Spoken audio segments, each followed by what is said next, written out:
In this video, I'm going to show you how to write piano parts for your big band arrangements.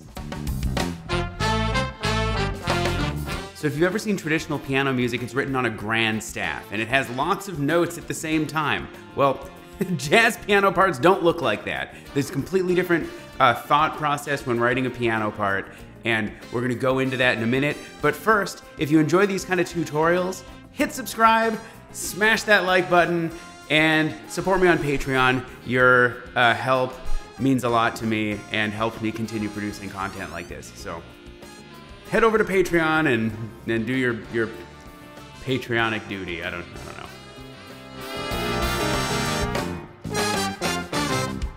The main thing that differentiates a jazz band piano part from a traditional piano score is that a jazz band piano part is a guideline. You should be approaching your parts for the piano most of the time the same way you'd approach a drum part, where you don't tell them specifically each cymbal or each drum to hit at what time. It's more of a framework to let them know what's going on in the arrangement so that they can play an appropriate accompaniment. The goal is to allow the piano player to comfortably comp in the style of your chart. Before we get into that, I guess there are 3 different types of notation that you're going to use when you're writing piano parts for your jazz ensemble. The first one, which you're going to use the vast, overwhelming majority of the time, is chords and slashes. So if you're in 4/4, that's going to be 4 slashes in the bar and a chord symbol above, usually above the downbeat, and then maybe beat 3 if it's a tune with lots of changes, or maybe every other bar you have a chord change if it's a 12-bar blues. To kind of give you an idea of what this looks like, let's check out an arrangement I did. This is a piece that I wrote for Bob McChesney called Pink Sunset Over Gray Skies. And it's a ballad, and it features Bob playing trombone. But here on screen, you're going to see the piano part, and it's going to be mostly slashes and chords. But notice, if you listen carefully, you can hear the piano, and Scott Healy is definitely not just playing block chords. It allows him the freedom to fill in a part that's much better than I would have ever written for him. So take a listen.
All right, the next most common type of notation you're going to use in piano parts, and remember that you can flip between which type of notation is the most applicable at that given moment. So you could use slash and chord notation most of the time, and then use this other one some of the time when it's necessary. And that notation is rhythm slashes with chords. So while slashes without stems don't convey much rhythmic information, rhythm slashes tell the piano player to play exactly the rhythm that you wrote, but whatever chord voicing they want to play. All right, so in this section of Lady Be Good, the piano is going to be comping along with the saxophones and the trumpets, I believe, who are playing this rhythm. Now, the piano's timbre, if they play a rhythm that clashes with that rhythm, it'll muddy up the sound of the arrangement. So this is me letting Scott Healy know that this is the rhythm that I want him to play at that time. So let's take a listen to what that sounds like.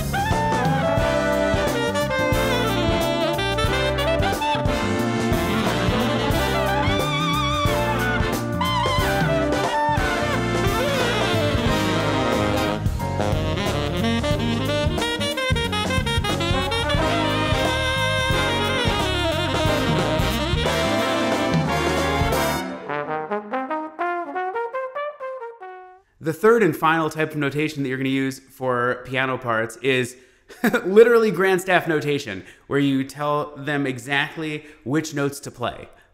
Now, you should use this seldomly, but sometimes it's the best way to convey the exact information that you want. So there was actually a moment in Lady Be Good right after we stopped. So we're going to listen to that now. It's right after the trombone solo break, and we have this complicated triplet thing that the entire band is playing together, and I had the piano double up the exact voicing that I used in higher instruments, and so it made more sense to write it this way than with a bunch of confusing slashes with chord symbols. All right, take a listen.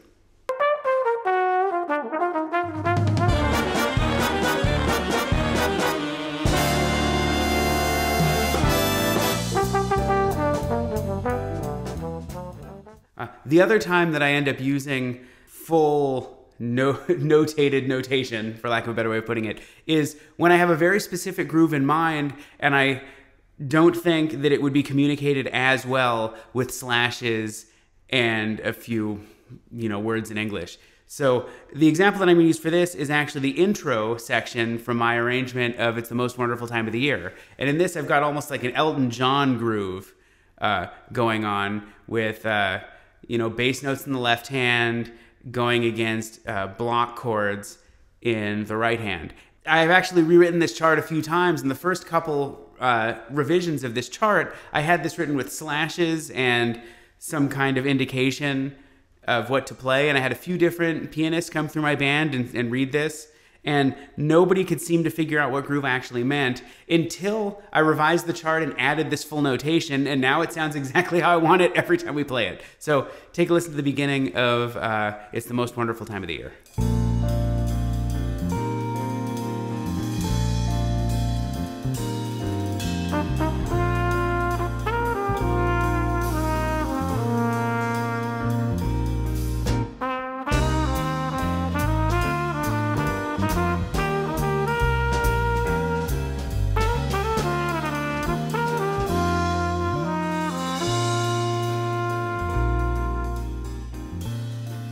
Okay, a few more ideas when you're writing piano parts. The chord symbol that's in the piano part should always reflect what's going on in the ensemble up above.